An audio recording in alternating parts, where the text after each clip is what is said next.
In 1992, when I was struggling to build what now we call a unique team, right?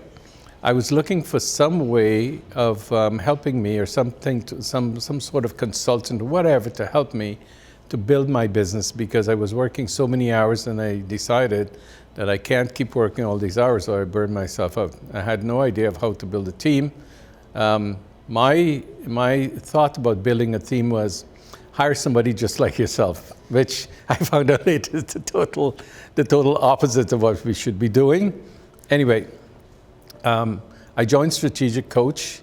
It was September 1993, and I've been a Strategic Coach since then. What has Strategic Coach done for me?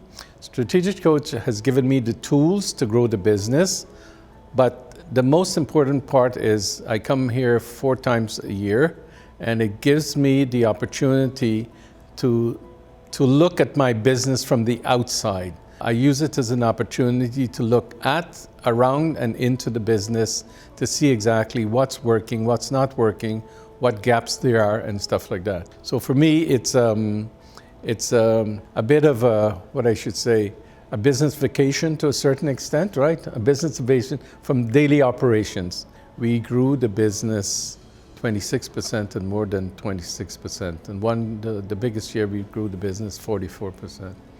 Every time I come to Strategic Coach, there's something new. It's amazing. It's amazing the amount of work that Dan puts out like every quarter. It gives us very important, very high energy, and I think you get a very positive thing. Even if you come in a little bit down or you're having some issues and stuff, when you get in here, I think the whole attitude changes. It's a very, very positive experience coming to Strategic Coach.